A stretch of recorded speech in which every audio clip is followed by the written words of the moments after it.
Magandang araw kaibigan! Tuloy po kayo sa Felicidad's Channel.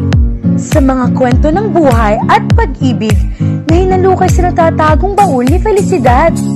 Pero bago po tayo magpatuloy, huwag niyo pong kalilimutan na i-like ang video, i-subscribe ang channel, at i-click ang notification bell para lagi kayong updated sa mga parating pa na upload.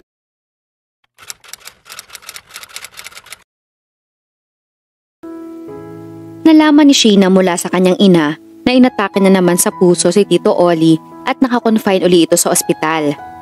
Kinagabihan, pagdating niya sa apartment, sinalubong siya ng masiglang tinig ni Wendy. "Guess what, Sheena?" Bahagya siyang napakunot noo. "Nanalo ka sa loto?" Tumawa ito ng mahina. "No, not that one." Pasalampak na naupo siya sa sofa. "Ano nga? Sabihin mo na agad, no?" "May bumili kaninang hapon sa butika na Zeus ang pangalan. Ang gwapo niya, Sheena." Pumabog ang dibdib niya sa pagkarinig sa pangalang iyon. Kumusta na nga kaya si Zeus? Hindi niya alam, pero parang biglang nagka-interes siya sa binata. O nagigilty pa rin ba siya hanggang ngayon dahil sa masakit na salitang sinabi niya rito nang huli silang magkita. Umupo si Wendy sa tabi niya. "Nang maalala ko na Zeus din ang pangalan ng lalaking nakilala mo noon, agad na akong nagtanong sa kanya. Tinanong ko kung kilala ka niya. Sabi niya, oo raw. Kaya hayon, naging close kami kahit saglit lang. Siya nga ang nagkusang humingi ng number ko eh. Ibinigay ko naman agad. Hi, Sheena! Ang gwapo pala niya! As in! Bumili siya ng gamot sa butika ninyo?" "Oo, may sakit daw kasi ang tito niya." Napatango siya. Hindi niya alam kung bakit nakaramdam siya ng paninibugho kay Wendy sa ikinikwento nito. Bakit ganoon? Ano ba ang pakialam niya kung kinikilig si Wendy kay Zeus? Saglit siyang nag-isip. Wednesday pala ngayon ah. Ang sabi kasi niya noon, every weekend lang siya pumupunta rito sa Batangas. Well, I don't know. Yan ang isa sa tatanungin ko kapag nagkita uli kami. Sinabi kasi niya na kung may time siya ay yayayain niya akong kumain sa labas. Baka raw kasi abutin siya ng ilang araw pa dito sa Batangas. Biglang kumirot ang kanyang puso sa huling sinabi ni Wendy. Nagsiselos na ba siya? No way! Hanggang sa paghiga niya sa kama ay laman pa rin ng kanyang isip ang pagkakakilala ni Zeus at Wendy. Sa bawat pagbukas ng gwardya sa glass door ng restaurant ay napapatingin doon si Sheena. Para lamang madismaya kapag ibang tao ang nakikita niyang pumapasok at hindi si Zeus. Aminado siya na mula nang malaman niya kay Wendy na nasa Batangas si Zeus, hindi niya alam pero lihim siyang umaasam na pumunta ito sa restaurant para mangumusta o kaya ay kumain. Bumuntong hininga siya. Ano ba ang nangyayari sa kanya? Ibig sabihin ba niyon ay unti-unti na siyang nagkakagusto kay Zeus? Oh no! Kasalukuyan siyang nagdi-dinner kasabay si Abby nang makatanggap siya ng text message mula kay Wendy. Sheena, niyaya ako ni Zeus na mag-dinner sa labas. Dito na ako car niya at paalis na kami. Baka gabihin ako ng uwi. Halos mabulunan siya sa nabasa. Pakiramdam niya ay nawalan siya ng ganang kumain. Sina Wendy at Zeus magdi-dinner sa labas? Naramdaman niya ang pagkirot ng kanyang puso. Hindi matanggap ni Sheena na malapit na sa isa't isa sina Wendy at Zeus. Pero syempre, hindi niya iyon magagawang aminin kay Wendy. Lalo pa at nasabi na niya noon sa kaibigan na wala siyang interes kay Zeus. Na hinding-hindi na siya magpapaligaw pa sa ibang lalaki pagkatapos ng nangyari sa kanila ni Dexter. Bukas ng gabi ay dadalaw si Zeus dito, Sheena. Ani Wendy.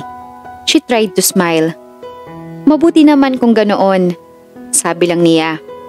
Umalukip-kip ito. Mabuti na lang at nakilala ko si Zeus. Alam mo bang mula nang maging close kami, nakakalimutan ko na kahit sandali ang problema ko kay Mommy. Gumagaan ang pakiramdam ko at parang wala akong kaproblema kapag kasama ko siya. Tumango na lang siya. Ngunit sa kaibuturan ng kanyang kalooban, ay parang punyal na sumasaksak paunti-unti sa kanyang puso ang mga sinabi nito. Kumusta na ang tito niya? Naitanong na lang niya. Nakalabas na ng ospital, pero hindi pa muna babalik si Sus sa Maynila. Baka nga raw aabutin pa siya ng 1 buwan dito. Gusto niya kasing mabantayan ang tito niya.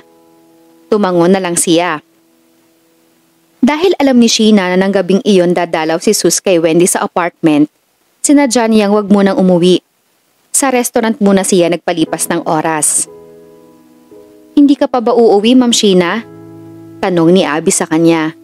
Umiling siya. Dito muna ako. Mamayang 11:00 na ako uuwi. Ganoon nga ang ginawa niya. Siguro naman ay nakaalis na si Zeus ng oras na iyon.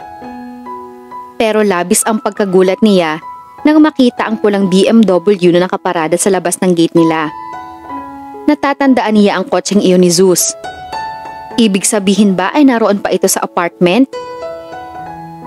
Pagpasok niya sa loob ng bahay, naabutan niya sina Wendy at Sue sa sala. Magkatabing nakaupo ang mga ito sa sofa. Pakiramdam niya ay piniga ang puso niya sa nakitang closeness ng dalawa. Hi Sheena! Nakangiting bati ni Wendy. Pilit na pinasigla niya ang tinig. Hello! Napilitan siyang tumingin kay Zeus. Napuna niyang medyo pumayat ito, pero malakas pa rin ang dating nito sa kanya. Napilitan na rin siyang batiin ito. Hi Zeus! Hello Sheena! Tugon ni Zeus sa casual na tinig. Bahagyang ngiti lang ang sumilay sa mga labi nito. Nasaktan siya sa malamig na pakikitungo nito sa kanya. Maiwan ko muna kayong dalawa dyan. Magpapalit lang ako at medyo namamanhid na ang mga paa ko sa sapatos ko. Okay, tugon ni Wendy. Nang makapasok sa loob ng kanyang kwarto, pabagsak na umupo siya sa gilid ng kama. Pinakiramdaman niya ng matagal ang kanyang sarili. Ano ba itong nararamdaman ko? Attracted na ba ako kay Zeus? Pero bakit ngayon ko lang ito naramdaman? Bakit ngayon kung kailan unti-unti nang nahuhulog ang loob ni Wendy kay Zeus? Madaling araw na pero hindi pa rin siya dalawin ng antok. Si Zeus ang naging laman ng kanyang isip. Sa unang pagkakataon mula na magkahiwalay sila ni Dexter, nagka-interes uli siya sa isang lalaki. Bahagya siyang napaigtad nang marinig ang pagtunog ng kanyang cellphone. Napakunot noo siya. Sino naman kaya ang tatawag sa kanya sa 10 oras ng gabi? Bumangon siya at kinuha ang cellphone niya sa ibabaw ng tokador. Napamulagat siya na makita ang pangalan ni Zeus sa screen. Matagal bago niya yun sinagot. Hello? Sorry to disturb you. Anang malamig na tinig ni Zeus mula sa kabilang linya. Para bang may halong pagod at galit ang tinig nito. Ngayon, alam ko na kung bakit ayaw mo magpaligaw sa iba.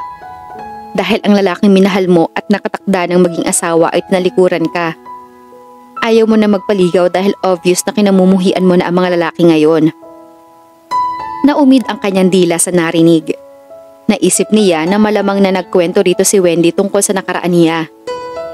Nakaramdam siya ng pagkainis kay Wendy. Umiral na naman ang pagkamadaldal ng kaibigan niya. Pati ba naman siya ay nagawa nitong ichismis sa ibang tao? Humugot siya ng malalim na hininga.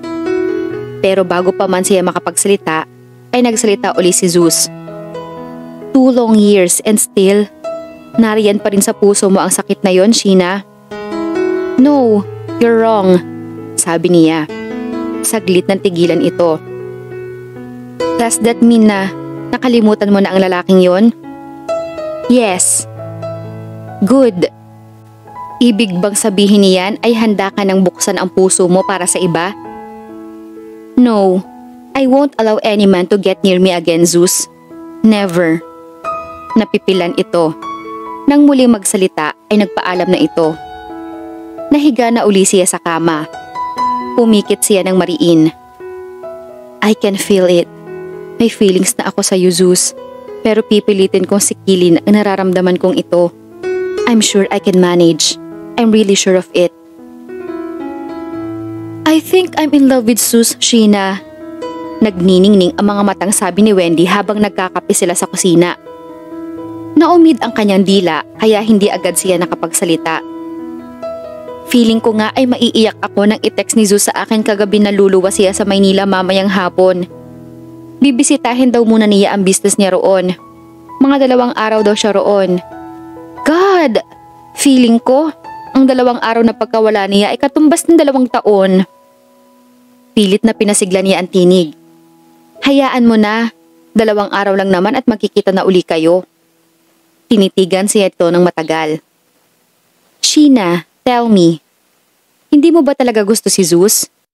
Wala ka ba talaga nararamdaman kahit kaunting attraction sa kanya? Nag-iwas siya ng tingin dito.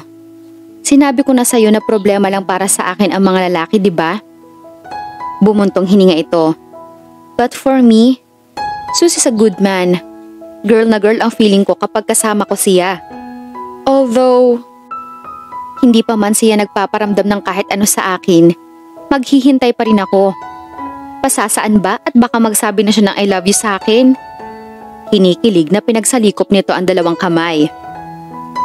Hanggang sa restaurant ay dala niya sa dibdib ang pagtatapat ni Wendy tungkol sa damdamin nito para kay Zeus. Kakayanin kaya niya kapag dumating ang panahon na maging magkasintahan na sina Wendy at Zeus? Kakayanin din kaya niya kapag nakita niya ang mga ito na sweet sa harap niya? Dumating sa restaurant ang mga magulang ni Sheena. Katatapos lang niya noong mag-lunch kasabay si Abby. Sinalubong niya ang mga ito. Umupo sila sa isang mesa sa gawing dulo. Sumama ka sa amin ngayon, Sheena, sabi ng kanyang ama. Napakunot noo siya. Sumama saan? Sa bahay ni Ollie. Hindi siya nakaimik. Dinagsa ng matinding kaba ang kanyang dibdib. Bakit po? Huminga ito ng malalim. Tinawagan niya ako kaninang umaga. Sinabi niya sa akin na pumunta ako ngayon sa bahay niya. Kasama ka at ang mama mo. Napalunok siya. Kinabahan ako bigla. Aniya, bakit kailangan kasama pa po ako? Gusto ka rin daw kasing kausapin ni Ollie ng masinsinan anak, na kayong 2 lang. Sagot ng kanyang ina. Nag-ayos agad siya at nagbili na lang sa kanyang mga staff. Patungo na sila sa bahay ni Tito Ollie sakay sa kotse ng kanyang ama. Halos 15 minuto lang ang ibiniyahe niya bago nakarating sa malaking bahay ni Tito Ollie. 2-story iyon na halatang bagong tayo lang at may malawak na bakuran. Isang middle-aged na babae na medyo may katabaan ang nagpapasok sa kanila. Katulong umano ito roon ayon sa kanyang ina. Lumeng, siya pala si Sheena, ang anak namin ni Manny. Anang kanyang ina. Ninitian niya si Lumeng. Kumusta ka, Sheena? Mabuti naman po, tugon niya. Ang ganda mo namang dalaga. Kiming ngumiti siya. Sinamahan sila ni Lumeng sa kwarto ni Tito Ollie sa 2nd palapag. Nadatnan nila na nakahiga si Tito Ollie sa malaking kama nito. Ngumiti agad ito pagkakita sa kanila. Kumusta ka na, Sheena? Bating nito sa kanya. Mabuti naman po, Tito Ollie, tugon niya. Kumusta na rin po kayo? Medyo okay na, tugon nito. Bumangon ito at inakay sila sa receiving area na nasa gawing dulo ng kwarto nito. Pinaupo sila nito roon. Nagkwentuhan muna sila ng matagal ng kung ano-ano lang naman. Okay lang ba sa inyo na mag-usap muna kaming 2 ni Sheena? Maya-maya ay sabi ni Tito Ollie sa kanyang mga magulang. Tumango agad ang mga ito. Doon muna kami sa sala sa ibaba. Anang kanyang ama. Tumango si Tito Ollie. Nang silang 2 na lang ang naroon ay sumeryoso na ang tinig ni Tito Ollie. Sheena, alam mo na ang tungkol sa pagkakautang ng papa mo sa akin. Nag-aatubiling tumango siya. Ang sabi ni Manny, hindi niya ako mababayaran agad. At inamin niya rin sa akin na hindi niya alam kung saan siya kukuha ng pera na pambayad sa akin. Tumango siya. Totoo po yun, Tito Ollie. Tanging ang restaurant na lang ang natitira sa amin. Huminga ito ng malalim. Yes, I know that. Matagal na katahimikan ang namagitan sa kanila. Kapag kuwan, ay ito ang unang nagsalita. Pinapunta kita rito dahil nagkataong wala rito ang pamangkin ko. If not, hindi kita makakausap ng maayos. Nananatili lang siyang nakikinig sa sinasabi nito. May proposisyon akong ilalahad sa iyo, Sheena. At sana ay magustuhan mo. Ano po yun, Tito Oli? Since hindi mababayaran ng papa mo ang pagkakautang niya sa akin, gusto kong humingi ng ibang kapalit. Naumid ang kanyang dila. Kapalit na ano po? Now, let me begin with this. May isa akong pamangkin. His name is Drew. Matanda siya sa iyo ng ilang taon. Uli lang lubos na siya.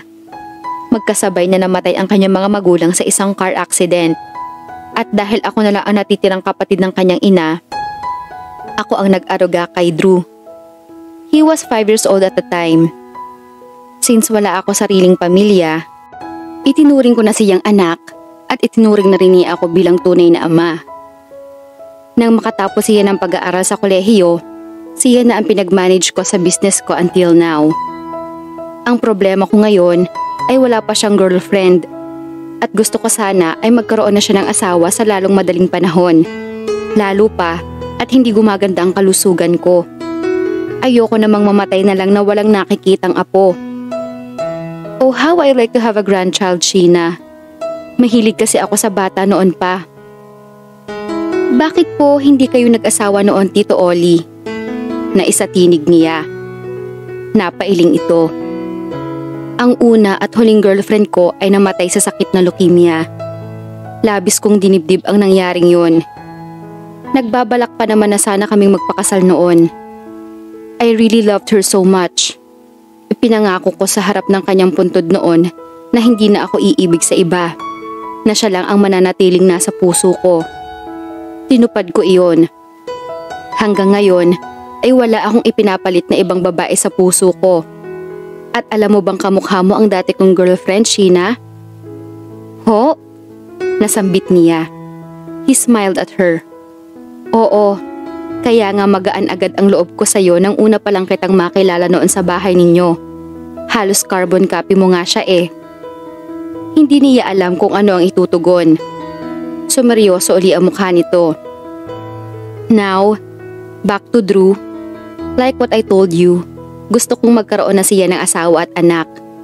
At ang babaeng gusto kong mapangasawa niya ay ikaw, Sheena. Halos mayanig siya sa narinig. Siya ang gusto nitong mapangasawa ng pamangkin nito? Matagal bago niya nagawang ibuka ang bibig. Tito Oli, bakit naman po ako? Tulad ng sinabi ko, magaan ang loob ko sa iyo noon pa. And I'm fond of you dahil kamukha mo ang dati kong girlfriend. Tiyak na magiging maganda at gwapo ang magiging mga anak ninyo. Matagal na natahimik siya. Hindi niya alam ang isasagot dito. Kakayanin ba niyang magpakasal sa isang lalaking hindi naman niya gusto? Sa isang lalaking hindi pa niya nakikita? Bumuntong hininga siya. Hindi ko po alam ang sasabihin, Tito Oli. Umayon ka na lang, Sheena. Nangungumbinsi ang tono nito. Hindi ka magsisisi kung ang pamangkin ko ang mapapangasawa mo.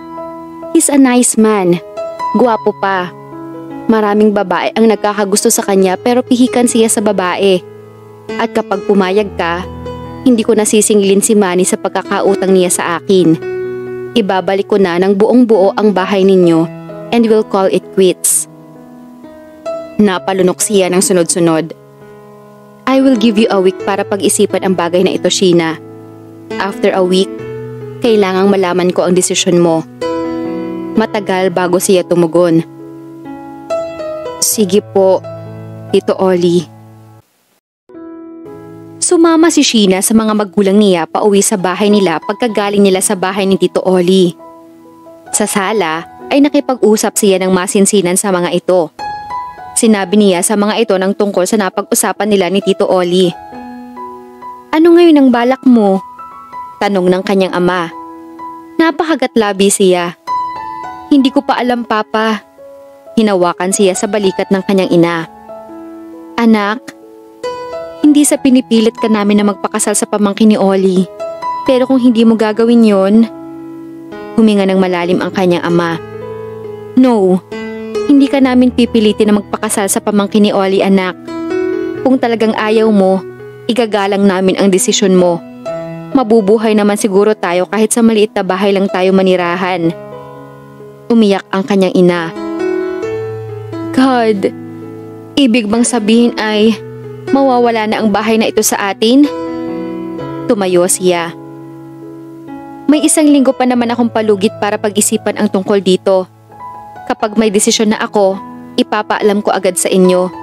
Kailangan ko na sigurong bumalik sa restaurant. Malungkot ang kanyang mga magulang nang ihatid siya ng mga ito sa labas ng bahay. Kung kailan naman kailangan ni Sheena ang makakausap, saka naman ibinalita ni Wendy na papunta ito sa Cebu kinabukasan. Namatay raw ang nag-iisang kapatid ng yumaong ama nito. At dahil hindi naman makakapunta ang ina nito dahil sa kasalukuyang kalagayan, ito ang magtutungo sa Cebu. Kinabukasan ng umaga ay bumiyahe na ito. Hanggang sa restaurant ay dala-dala niya ang proposisyon ni Tito Ollie. Ano ba ang dapat niyang gawin? Papayag ba siyang magpakasal sa isang lalaking hindi naman niya mahal? O papayag ba siyang mawala sa kanila ang kanilang bahay? Halos sumakit ang ulo niya, pero wala pa rin siyang nakapangkasagutan. Inabot din siya ng 4 na araw bago nakapagdesisyon. At ang pikit matang desisyon niya, magpapakasal siya sa pamangkin ni Tito Ollie. Gagawin niya iyon para sa kanyang mga magulang. Maibabalik ng buo sa mga ito ang bahay nila at wala nang utang ang kanyang ama kay Tito Ollie. Nang hapong iyon ay nagpaalam siya kay Abby. Lumabas siya dala ang kanyang kotse.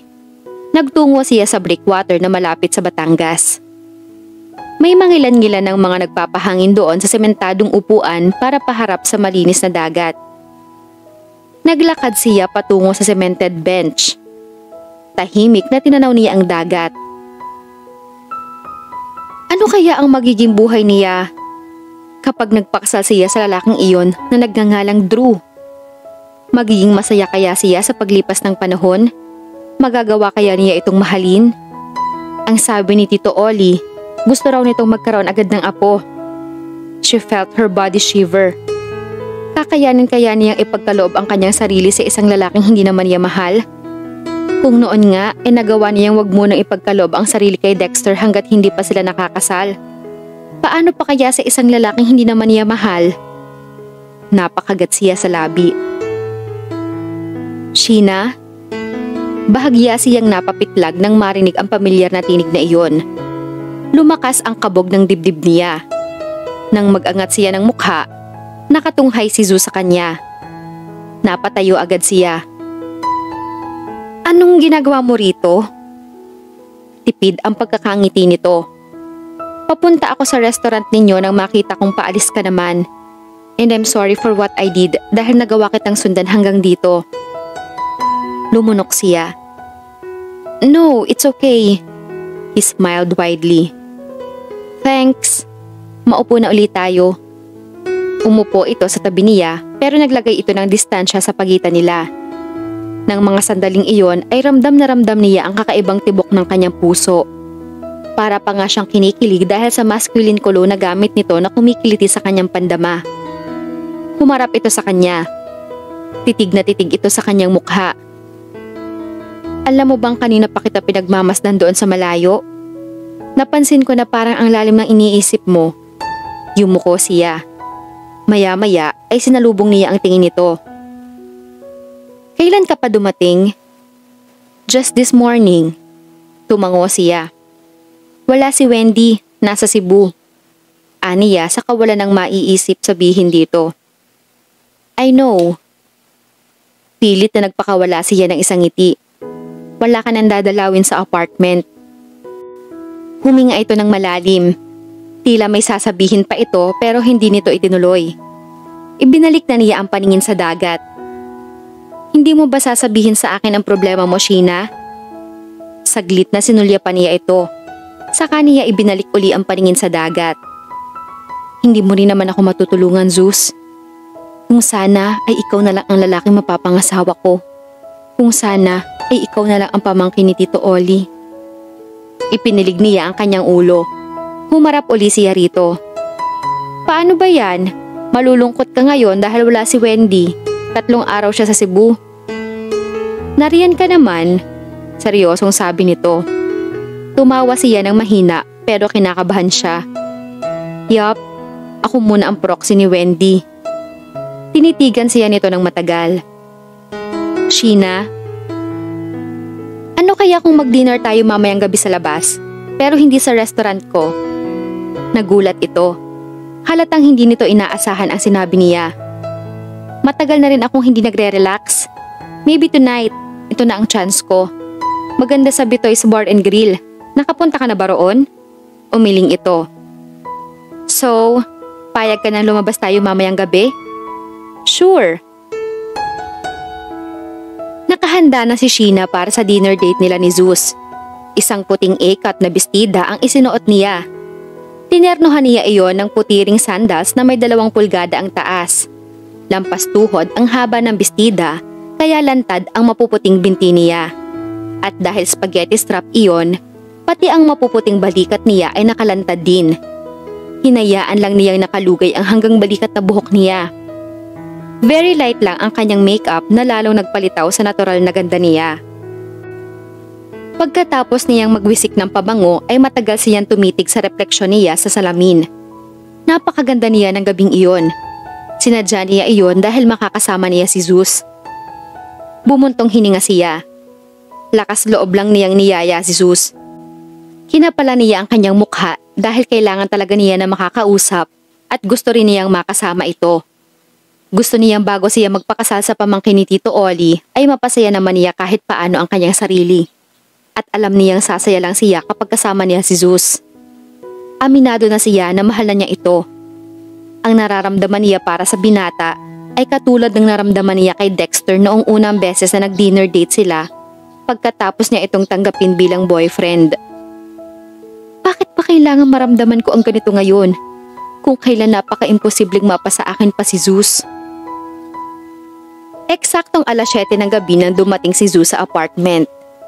Nakasuot ito ng abuhing slacks at short-sleeved polo na printed. He looked so blessedly casual. There was an aura of unmistakable masculinity about him na halos magpayanig sa kanya. Pinasadahan siya nito ng tingin mula ulo hanggang mga paa. Wow! What a very beautiful lady! Nag-init ang kanyang mga pisngi sa papuri nito. Let's go? Anito. Tumango siya. Pagdating nila sa Bitoy's Bar and Grill ay marami ng mga kumakain. Mabuti na lang at may pandalawahang mesa na naghihintay para sa kanila. Malapit iyon sa stage kung saan abala na sa pagkanta ang isang all-female group. Umorder na sila ng kanilang pagkain. Habang naghihintay ng pagkain, nagpo-order siya kay Zeus ng martini. Matagal na napatitig ito sa kanyang mukha. Are you sure na gusto mong uminom? Tumango siya. He sighed. Ngayon ay sigurado na talaga ako na may problema ka. Tumawa siya ng mahina. Ang corny mo ha? Bakit? Sa tingin mo ba ang mga umiinom lang ay yung may mga problema? Tumadora din ako, alam mo ba yon? Ask Wendy if you like. Nagkibit balikat na lang ito. Tinawag nito ang waiter at umorder ng martini. Vodka naman ang inorder nito para sa sarili. Habang sinisimsim nila ang kanya-kanyang alak ay nakatingin sila sa stage. Nang dumating na ang kanilang pagkain ay tahimik na silang kumain. Pagkatapos ay nagrelax sila habang nakikinig ng mga kanta ng grupo sa stage. Maya-maya lang ay may mga pares na pumagitna sa dance floor. Kasalukuyang kinakanta ng female vocalist ang isang kanta pinasikat ni Jose Marichan, ang Beautiful Girl. Nakangiting tumingin si Zeus sa kanya. How about a dance, Sheena? Lumakas ang kabog ng kanyang dibdib. Sure, tugon niya. Tumayo ito at inilahad ang isang kamay sa kanya. Hinakay siya nito patungo sa gitna ng dance floor. Ang isang kamay nito ay nakahapit sa kanyang baywang. Napasinghap siya nang lalo siyang hapitin nito sa baywang. It felt so right to be in his arms. Parang nasa langit ang pakiramdam niya. Kusang idinantay niya ang kanyang mga kamay sa mga balikat nito at nag-umpisa na silang sumayaw. Hindi kaya naririnig ni Zeus ang malakas na kabog ng dibdib niya? Napansin kaya nito na bahagyang nanginginig ang kanyang katawan na parang may mga paru-parong lumilipad sa loob ng kanyang tiyan? Pumikit siya. Mukhang tinamaan ka agad sa ininom mong alak. Halos pabulong na sabi nito. Naisip niyang marahil nga dahil nakadalawang shot pa siya pagkatapos nilang kumain. Maya-maya pa ay naramdaman niya na hinapit pa ni Zeus ang kanyang likod kaya halos nakasubsob na siya sa matipunong dibdib nito. Huminga siya ng malalim. It really felt so right. Oh Zeus, bakit ngayon ko pa naramdaman na mahal kita?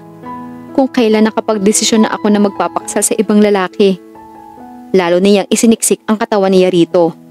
Wala na siyang pakialam kahit ano pa ang isipin nito. Sheena, bahagyang nag-angat siya ng mukha at sinalubong ang tingin nito. Kahit medyo mapusyaw ang ilaw sa dance floor, kitang-kita niya ang desire sa mga mata nito. Napalunok siya. Sheena, I want to kiss you now, pero maraming tao sa paligid. Pwede bang lumabas na tayo? Ha? Please? Tumango siya. Natagpuan ni Sheena na nasa loob na sila ng kotse ni Zeus. Matagal na nagtagpo ang kanilang mga mata. Maya-maya ay mabilis na ikinulong siya nito sa mga bisig nito. He kissed her on the lips hungrily. Napaungol siya at agad na kumunyapit sa batok nito. Lalong naging mainit ang halik nito. Dala marahil ng nainom niya, naging mapusok na rin siya. Tinugon niya ng buong init ang mga halik nito. Naglandas ang isang kamay nito at dumapo sa laylayan ng kanyang bestida. Dumampi ang mainit na kamay nito sa kanyang hita. Lalong nag-init ang kanyang pakiramdam. Sheena, oh Sheena, bulong nito malapit sa punong tainga niya. Napalunok siya. Dalhin mo ko sa apartment ko, Zeus. Kaanas na bulong niya. Saglit na tigilan ito. Inalayo nito bahagya ang mukha nito sa kanya at tinitigan siya. Are you sure, Sheena? Tumango siya. Why? Because I love you. At dahil gusto kong sa'yo ko unang ipagkaloob ang aking sarili.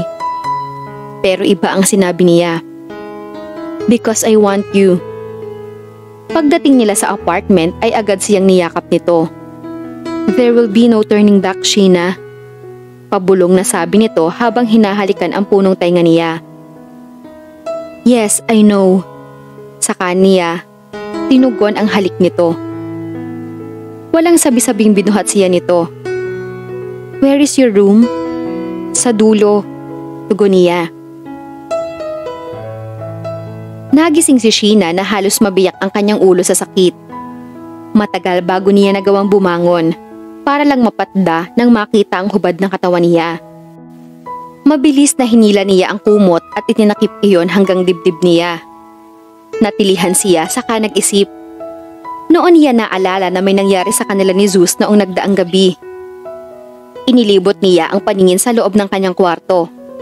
Mag-isa na lang siya roon. Wala kahit anino nito. Umalis na kaya ito? Bumangon na siya. Nakatakip pa rin ang kumot sa hubad ng katawan niya. Binuksan niya ang bintana at sumilip sa labas ng gate. Wala na roon ang kotse nito. Ibig sabihin ay umalis na nga ito. Iniwan siya nito nang hindi man lang siya kinakausap. Napaupo siya sa gilid ng kama. Pero ano pa nga ba ang pwede nilang pag-usapan ni Zeus? Ang tungkol sa nangyari sa kanila?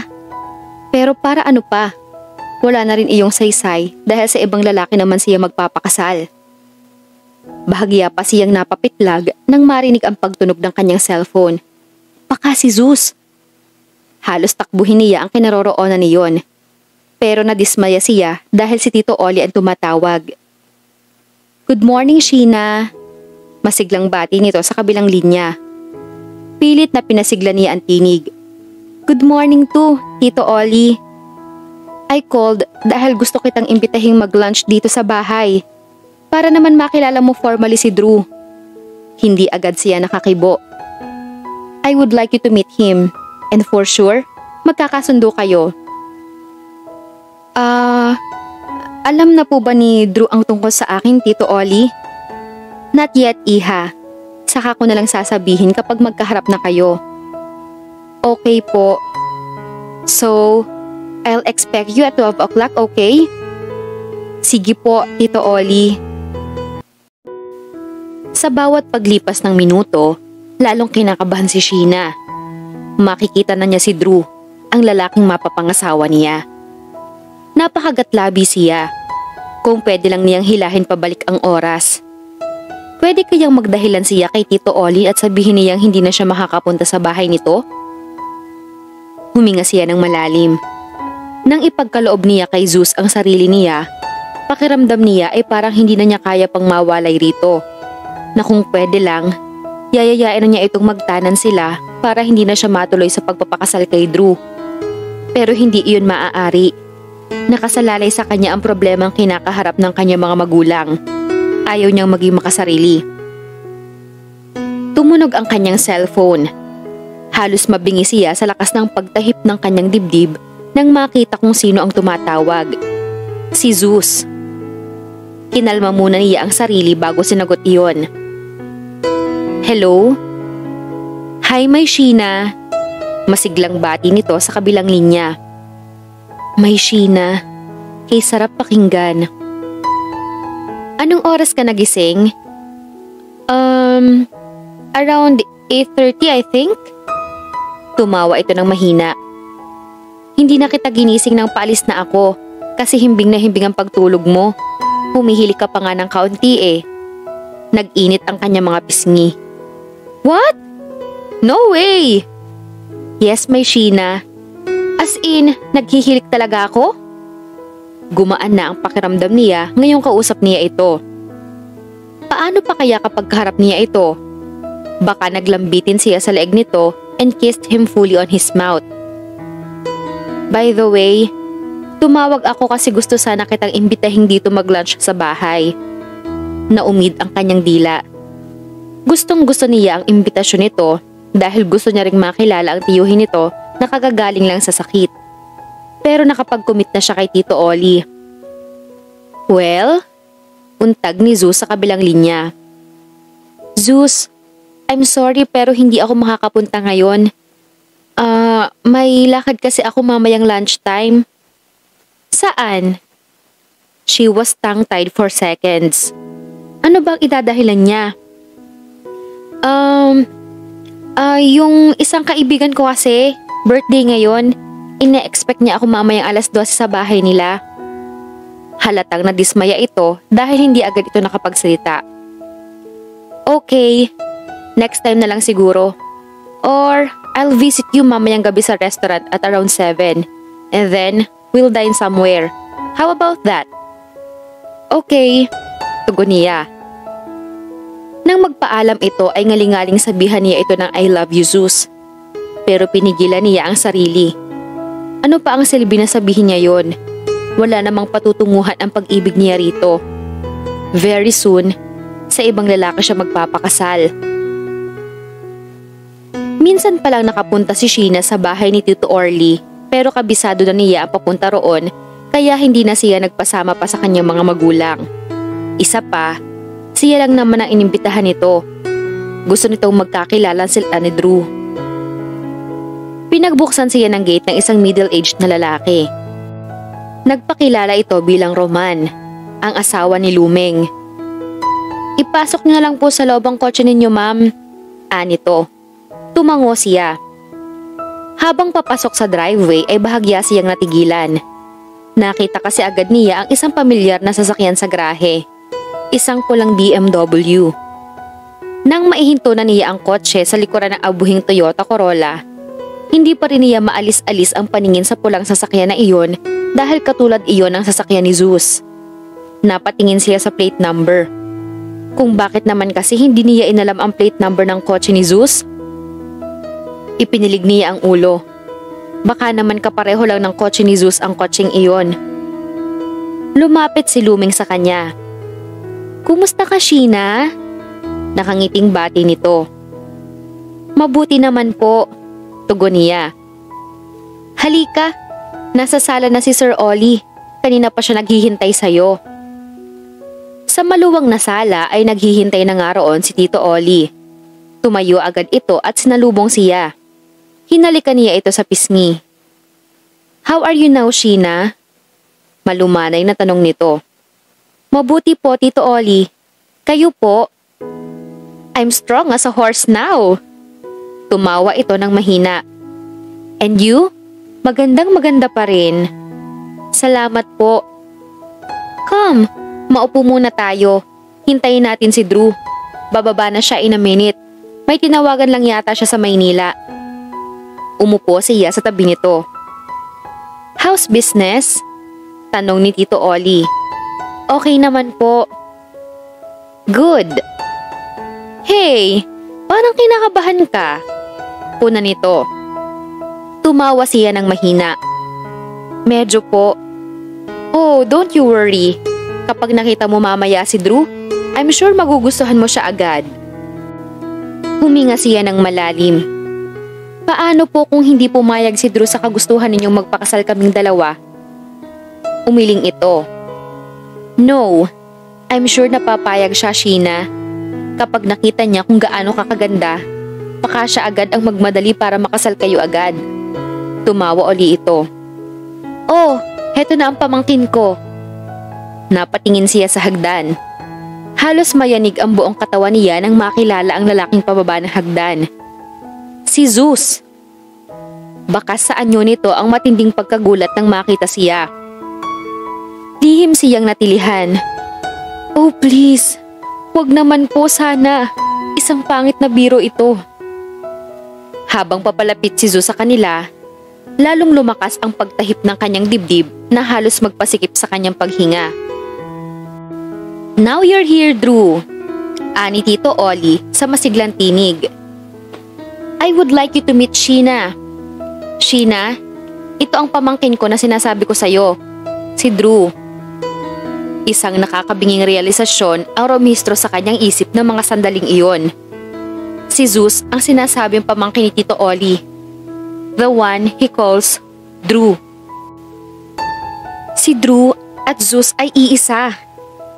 Ito ang lalaking mapapangasawa niya. Oh God! Nananaginip lang ba ako? Sana ay magising na ako kung panaginip lang ang lahat ng to.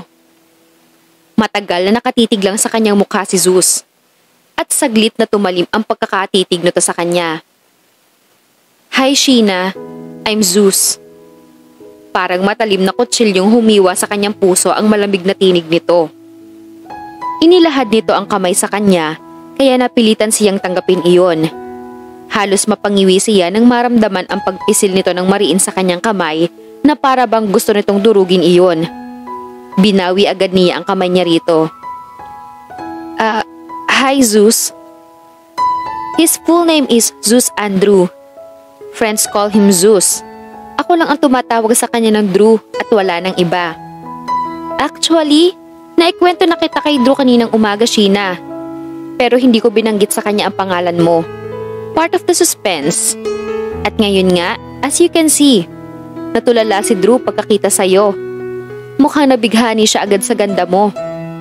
Tama ba ako, Drew? Ani Tito Oli. Umungo lang si Zeus. Isn't she sweet and beautiful like what I told you, Drew? Sabi ulit ni Tito Oli. Sure pa. Tugon ni Zeus sa matabang na tinig. Good. Now, I think we should have lunch now. Tara na sa dining room. Nagpatiuna na ito sa paglalakad. Nakasunod naman sila ni Zeus. Nagkatinginan sila. Halos mapaso siya sa nag-aapoy na galit sa mga mata nito. Kung hindi lang marahil nila kasama si Tito Oli ng mga sandaling iyon, baka pinilipit na ni Zeus ang kanyang leeg. Nangilabot siya sa naisip. Masarap ang mga pagkain na kahain sa magarang dining table, pero hindi gaanong malasahan ni Sheena ang kanyang kinakain. Aware na aware siya sa matalim na titig na ipinupukol ni Zeus sa kanya. Katapat lang niya ito at halos manginig ang kanyang mga kamay tuwing nag-aangat siya ng mukha at aksidenteng nahahagip ang paningin nito. Kunwari ay tinuon na lang niya ang paningin kay Tito Oli na nagbabanggit na tungkol sa kasal nila ni Zeus. Gagawin nating isang engrandeng kasalan ng isa inyo, Drew, Sheena. Napag-usapan na rin namin ang bagay na ito ni Manny at Betty. At ako ang nag-request na itatakda natin ang inyong kasal 2 months from now, sa eksaktong araw ng birthday ko. At pumayag ang mga magulang mo, Sheena. Is that okay with you? Okay lang po, Tito Oli, sagot niya. Good. But hey, dapat ay Papa na ang itawag mo sa akin mula ngayon, katulad ng pagtawag ni Drew sa akin. Sige po. Pagkatapos nilang kumain ay nag-excuse agad si Zeus at sinabi na may importante lang itong gagawin sa study room. Ganyan talaga ang pamangkin kong yan, Sheena, ani Tito Oli. Kahit nandito siya sa Batangas at iniwan pansumandali ang business sa Maynila, para daw alagaan muna ako at mabantayan, hindi pa rin niya magawang kalimutan ang business. Madalas, yan ay nasa loob lang ng study room at business pa rin ang inaasikaso. Minsan lang lumalabas yan para mag-relax. Tumango lang siya. Ano kaya ang magiging reaksyon ni Tito Oli kapag sinabi niya na dati na silang magkakilala ni Zeus? Pero tatahimik na lang siya. Hahayaan na lang niya na si Zeus ang kusang magsabi sa tiyuhin nito. Pasado 1:00 na ng hapon nang magpaalam si Sheena kay Tito Oli. Ipinatawag nito si Zeus kay Lumeng. Maya-maya lang ay nasa sala na rin si Zeus. Aalis na raw si Sheena, Drew, ani Tito Oli. Tumango lang si Zeus sa kanya. Ihahatid ka sana ni Zeus pero may dala ka naman kasing sasakyan. Salamat na lang po, sabi niya. Ihatid mo na lang siya hanggang sa labas, Drew, utos ni Tito Oli kay Zeus. Let's go, ani Zeus, saka siya hinawakan sa braso. Halos mapegtad siya dahil may halong diin ang pagkakahawak nito sa kanyang braso. Pakiramdam niya, parang gusto siyang kaladkarin ni Zeus papalabas ng pintuan ng bahay. Ito ang pinakamalaking panloloko na ginawa ng isang tao sa akin, Sheena, alam mo ba yon? Anito nang makalabas na sila ng bahay.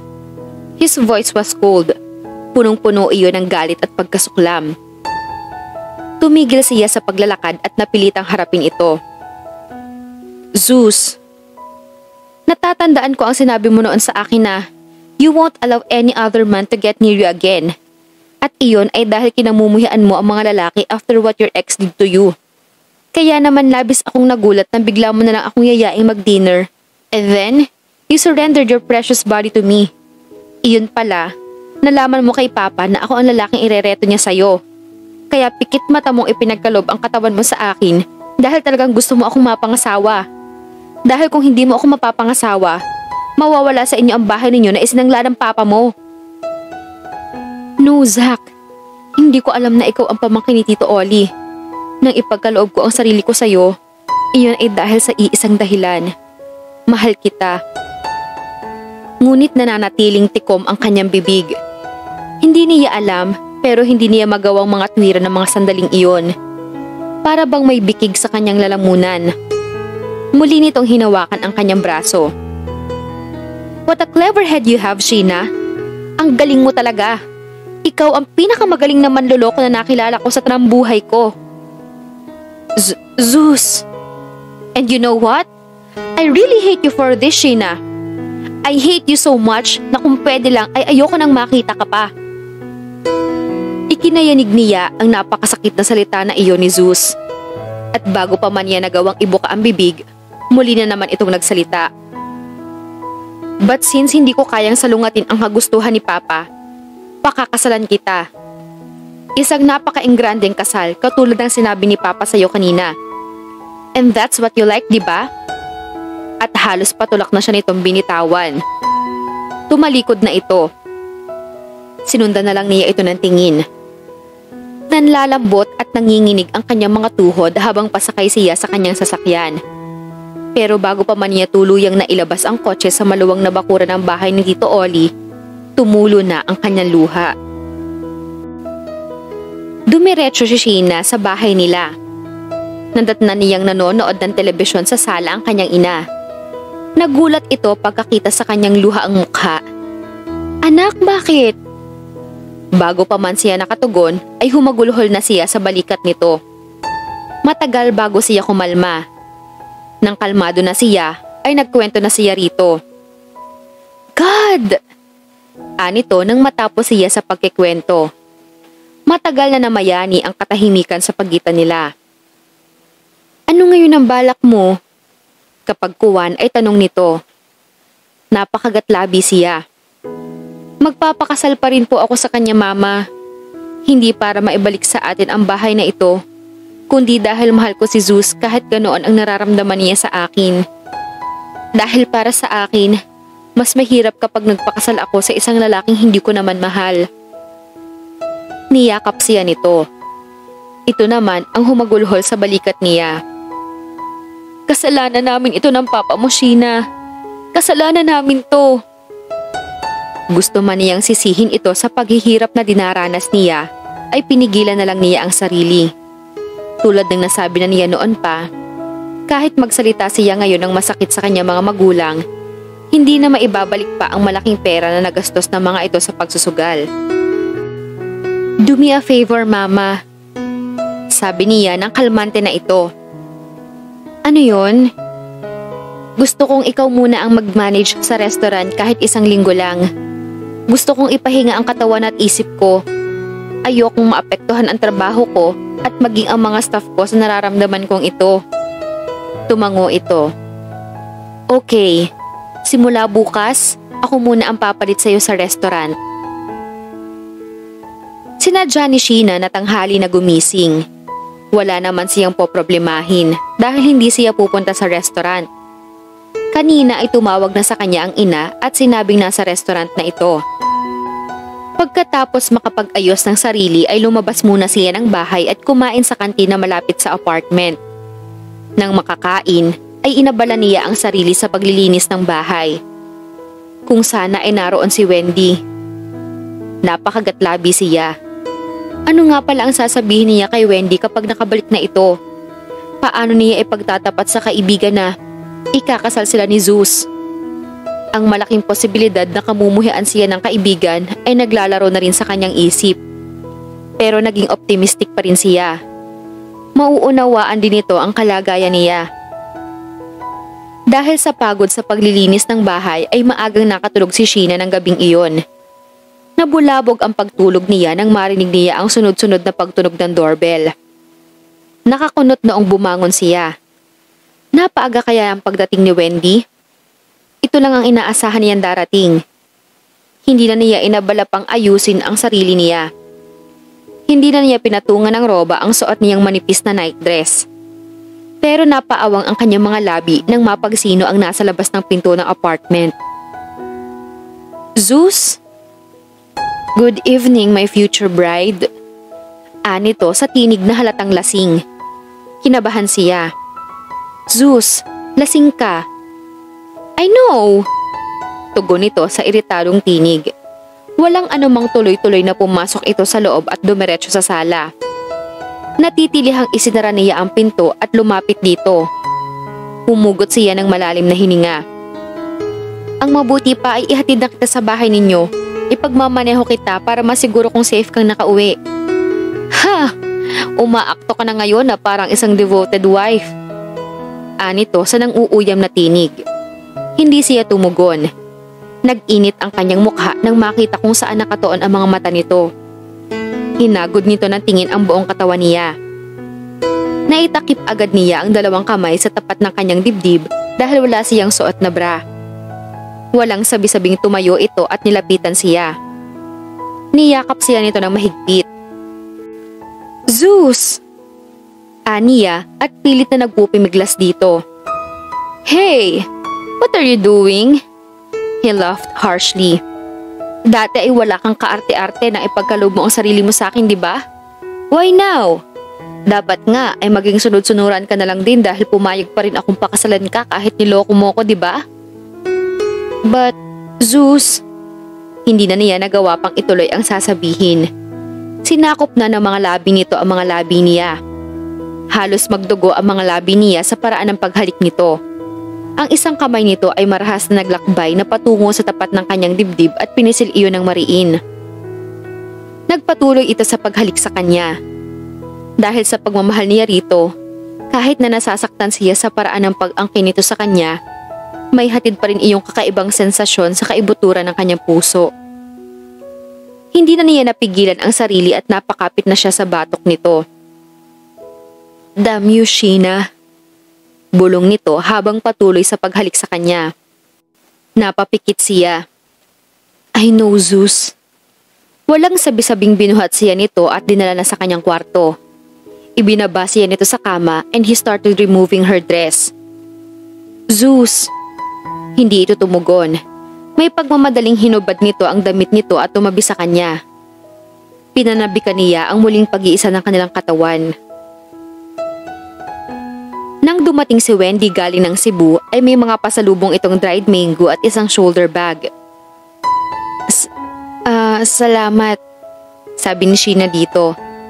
"May pasalubong din ako kay Zeus, isang dosenang necktie," masiglang sabi nito.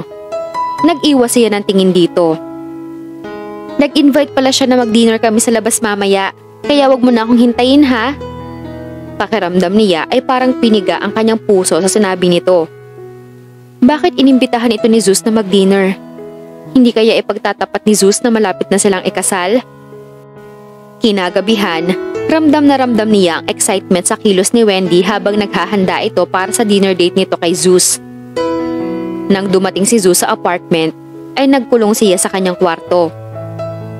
Dinig niya ang pagtawa ni Wendy habang kakwentuhan nito si Zeus. Nang marinig niya ang pag-alis ng mga ito, halos manikip ang kanyang dibdib sa labis na pagsiselos kay Wendy. Hindi siya makatulog sa isiping nasa labas pa rin si Wendy at kasama nito si Zeus. Napatingin siya sa wall clock. Pasado 10:00 na ng gabi. Nasaan na kaya ang mga ito? Baka naman nasa... Mabilis na ipinilig niya ang ulo. No, hindi maaari iyon. Hindi nagtagal, namalaya niyang may humimpil na kotse sa labas ng gate. Nakahinga siya ng maluwag. Ang hindi niya inaasahan ay ang sunod-sunod na katok sa pinto ng kanyang kwarto. Nang buksan niya iyon ay ang luhaang mukha ni Wendy ang nabuglawan niya. "How dare you, Sheena? Akala ko ba? Kaibigan mo ako. Bakit kailangan mo pa akong lokohin? Bakit kailangan mo pang itago ang lahat sa akin?" Galit na sita nito sa kanya. Naumid ang kanyang dila. Hindi niya alam kung ano ang sasabihin. "Nagtapat si Zeus sa akin. Ikakasal na pala kayo." Napatungo siya. "Oo, Wendy. At gusto kong mag-sorry sa'yo." "I hate you, Sheena!" Walang sabi-sabing tinalikuran siya nito. Matagal na tulos siya sa kanyang kinatatayuan. Hindi nagtagal, humahagulhol na rin siya. Kinabukasan, nag-iwan ng maikling note si Wendy at idinikit sa pinto ng refrigerator. "Uuwi na ako sa bahay. Hindi na muna ako titira dyan habang nandyan ka pa." Nasaktan siya. Halatang ayaw na siyang makasama pa ni Wendy. Nagdesisyon na rin siya. Kailangan na niyang bumalik sa bahay nila. Kung may dapat na umalis sa apartment na iyon ay siya at hindi si Wendy. Nang matapos siya sa paghahakot ng mga gamit, nag-iwan siya ng sulat para kay Wendy. Ipinaliwanag niya roon ang lahat-lahat ng tungkol sa kanila ni Zeus. Nag-text siya rito at sinabi na kailangan na nitong bumalik sa apartment dahil aalis na siya roon. Natuwa ang mga magulang ni Sheena nang bumalik na siya sa bahay nila. Pagkaraan ng 2 araw, nakatanggap siya ng tawag mula kay Tito Oli. "Iha, magkakaroon ako ng maliit na party dito sa bahay mamayang gabi. Invited ang mga malalapit kong kaibigan. I will expect you here at around 7 in the evening kasama ang mga magulang mo. Gusto rin kasi kitang maipakilala sa mga kaibigan ko. At para i-anunsyo ko na rin ang nalalapit na kasal ninyo ni Drew." Pilit na pilit ang kasiglahang sumagot siya. "Sige po, Tito. Hep? Call me Papa, Sheena." "Papa," aniya. "Good. Susunduin ka pala ni Drew dyan sa bahay ninyo." "Ho?" "Yes. Nasabi ko na sa kanya kanina." Napapailing na inalapag na niya ang cellphone sa kanyang tabi. Ano na naman kaya ang masasakit na salitang maririnig niya kay Zeus kapag sinundo siya nito mamayang gabi? Hanggang kailan kaya niya magagawang magtiis sa ganoong pagtrato nito sa kanya? Isang bestidang silk na pink ang kulay ang isinuot ni Sheena ng gabing iyon. Haltered iyon kaya kitang-kita ang makinis na likod niya. Tinernohan niya iyon ng puting high-heeled shoes. As usual, hinayaan lang niyang nakalugay ang mahabang buhok niya. Nagpahid siya ng light makeup at rosy pink lipstick. 6:45 nang dumating si Zeus. Nauna nang umalis ang kanyang mga magulang. Kay lakas ng tahip ng kanyang dibdib nang masilayan niya ang kagwapuhan ni Zeus. Pinasadahan lang nito ng tingin ang kanyang kabuuan. "Let's go?" Matabang na tanong nito. Tumango siya. Hindi man lang siya inalalayan nito pasakay sa kotse nito. Tumahimik na lang siya. Pagdating nila sa bahay ni Tito Oli, marami ng bisita sa maluwang na lawn at napakaliwanag ng paligid. Sa tansya niya, mahigit 30 katao ang bisita. Sinalubong sila ni Tito Oli. Nakangiti ito habang nakahawak sa braso niya. "Come, Sheena, ipapakilala kita sa mga kaibigan ko." Naging sunod-sunuran siya sa nakalipas na oras habang nakikipagkwentuhan sa mga bisita. Lahat ay masaya sa kaalamang siya ang mapapangasawa ni Zeus. Hanggang sa hapagkainan ay siya at si Zeus ang topic ng lahat. Lahat ay excited na sa nalalapit na kasal. Pagkatapos kumain ay nagkayayaan ang lahat na magsayawan.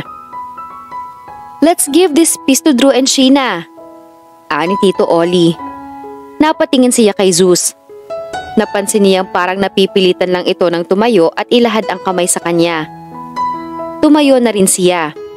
Bahagya pa siyang napangiwi nang maramdaman ang mahigpit na pagkakahawak nito sa kanyang kamay. Pumagitna na sila sa dance floor at nagsimulang sumayaw.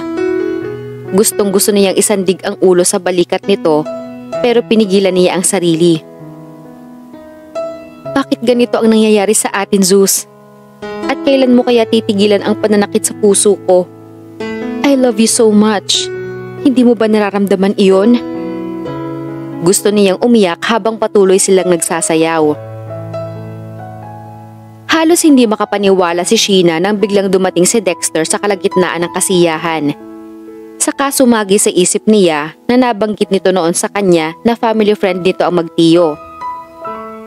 Sinundan niya ng tingin sina Zeus at Dexter na nagkamay at nagkwentuhan saglit.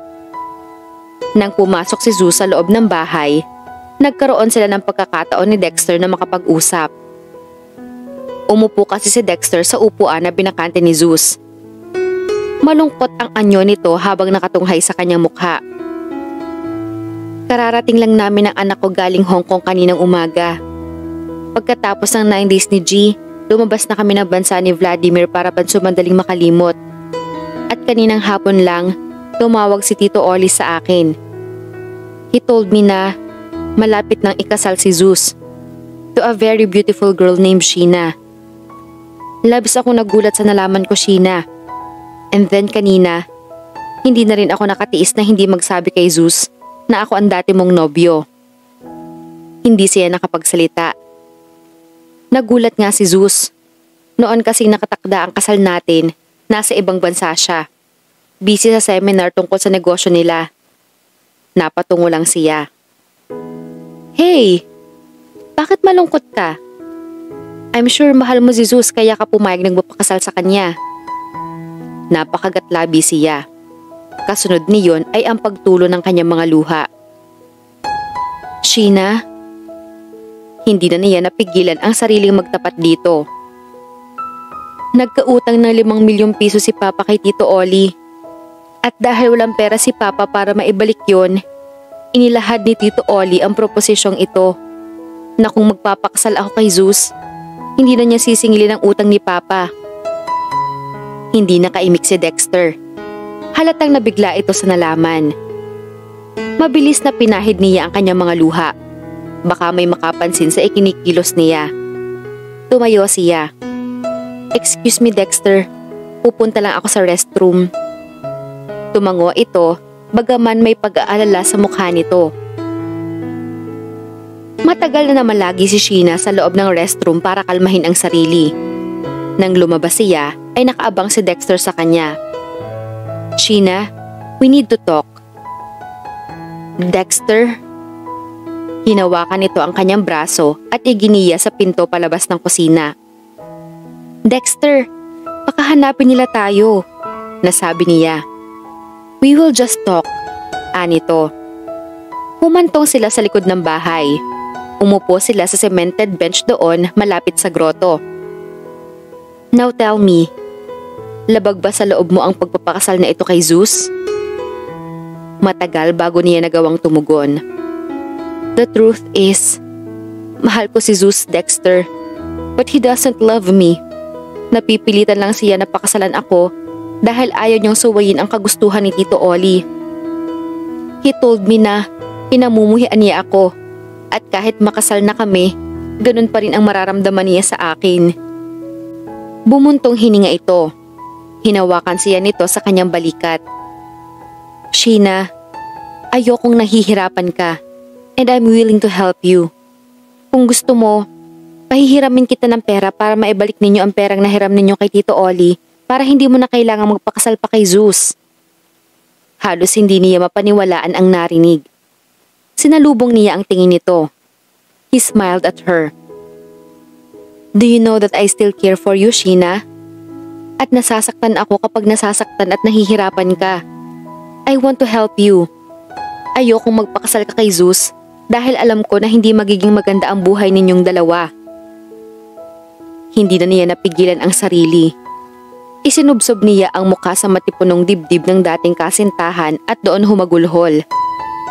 Iyon ang tagpong naabutan ni Zeus. Mabilis na inilayo niya ang katawan kay Dexter at dagli niyang pinunasan ang luhaang mukha. Pilit na sinalubong niya ang paningin ni Zeus na punong-puno ng puot na tila anumang oras isasabog ito. "Pwede ko bang makausap ang fiancé ko, Dexter?" Tanong ni Zeus na halata ang pagtitimpi sa tinig nito. "Sure, Zeus." Mahinahon ang tinig na tugon ni Dexter. Tumayo ito at saglit na humarap sa kanya. "Pupunta muna ako sa labas, Sheena." Tumango lang siya. Hinablot agad ni Zeus ang kanyang braso. Mariin ang pagkakahawak nito roon. "Nagsusumbong ka ba sa dati mong nobyo, Sheena? Ano ang sinabi mo sa kanya? Na kung niloko ka niya noon, ngayon naman ang tsansa mo naman loko ng ibang lalaki, ganoon ba?" Nagngit-ngit na sabi nito. Napapikit siya dahil sa sakit na dulot ng pagkakahawak nito sa kanyang braso. "Bitawan mo ako, Zeus! Nasasaktan ako! Please!" Binitawan siya nito pero nasa mga mata pa rin nito ang matinding galit. "Lalo mo lang dinadagdagan ang galit na nararamdaman ko para sa'yo, Sheena, alam mo ba yon? Hindi ko alam kung kakayanin kong pakasalan ka. Who knows? Baka bigla rin akong umurong katulad ng ginawa ni Dexter sa'yo." Halos mayanig ang buong katawan niya sa narinig. Hindi niya inaasahang maririnig ang ganoong mga kataga mula rito. Bago pa man niya nagawang ibuk ang bibig, tumalikod na ito at iniwan siya roon. Nanatili lang siya sa kanyang kinatatayuan, saka paimpit na humagulhol. Hindi alam ni Sheena kung paano siya nakapagpaalam kay Tito Oli ng gabing iyon. Basta pag uwi niya sa bahay ay nakapagdesisyon na siya. Tatanggapin niya ang tulong na alok ni Dexter. Ibabalik niya ang pera kay Tito Oli para hindi na niya kailangan pang magpakasal kay Zeus. Iyon ang gagawin niya. Dahil hindi niya kaya makipagsapalaran sa maaaring gawin ni Zeus sa mismong araw ng kanilang kasal. Baka ikamatay niya sakaling totohanin nito ang banta. Kaya habang maaga pa, kailangan na niyang kumilos. Kahit masakit sa kanya, kailangan kalimutan na niya ito. Ano pa ang silbi na ito ang magiging asawa niya kung magiging kalbaryo naman ang buhay na kakaharapin niya sa piling nito? Hindi na siya nagdalawang isip nang tawagan niya si Dexter.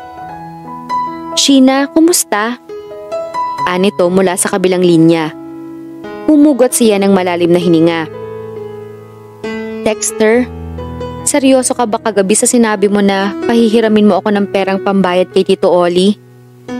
"I do. Dahil gusto talaga kitang tulungan, Sheena. Salamat, tugon niya. Makikipag-usap ako ngayon kay Zeus at sasabihin ang bagay na ito, na hindi na ako magpapakasal sa kanya. Okay, tugon nito. Pagkatapos niyon ay tinawagan naman niya si Zeus. Matagal bago ito sumagot. Pwede ba tayo magkita mamaya? May gusto lang akong pag-usapan natin. About what? Matabang na tanong nito. Tungkol sa pag-urong ko sa kasal natin. Halatang nagulat ito. Don't worry, ibabalik ko kay Tito Oli ang pera na nakuha ni Papa. Tumawa ito na may halong pang-uuyam. Sino ang knight in shining armor mo, Sheena? Si Dexter ba? Yes. Taas noong sabi niya. Bigla itong nawala sa kabilang linya. Pakiramdam niya ng mga sandaling iyon ay tuluyan na nitong isinara ang pintuan nito para sa kanya. Na talagang iyon na ang katapusan sa kanilang dalawa. Humagulhol na naman siya. Nang mahimasmasan, nagbihis siya at sumakay sa kanyang kotse. Nagmaneho lang siya pero wala siyang alam na pupuntahan.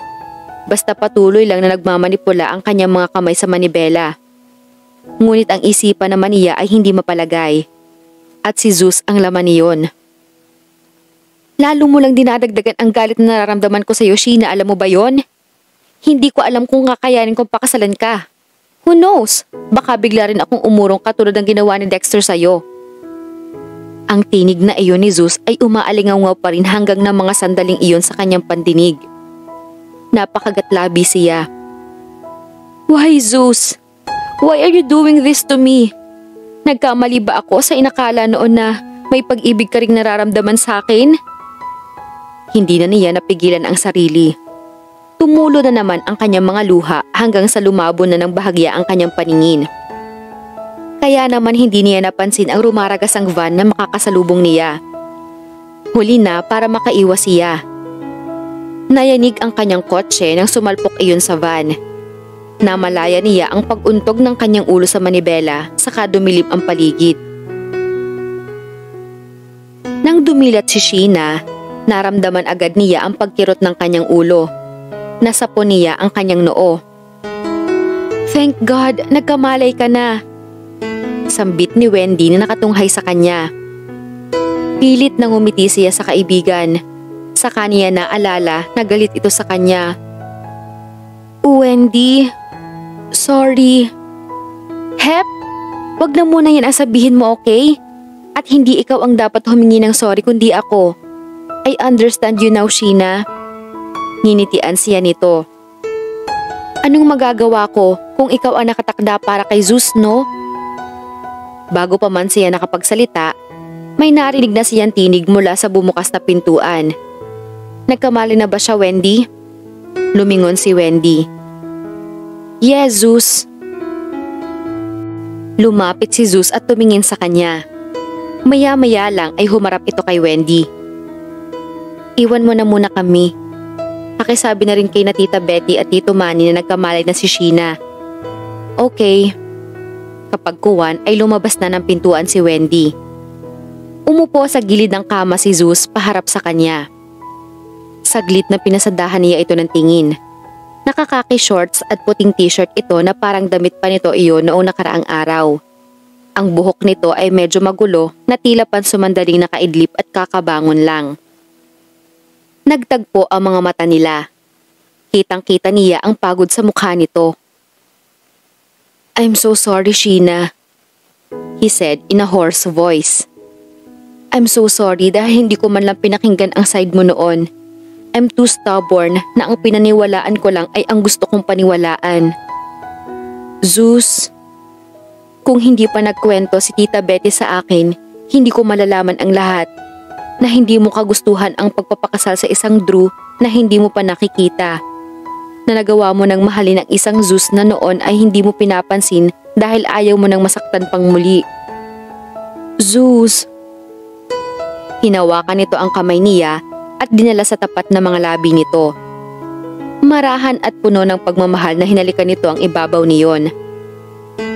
Alam mo bang labis akong nataranta nang sabihin mo sa akin na hindi ka na magpapaksal sa akin? Natutulungan ka ni Dexter para mabayadan ang pagkakautang ng papa mo kay Papa Oli? Kaya nga pinutol ko agad ang ating pag-uusap.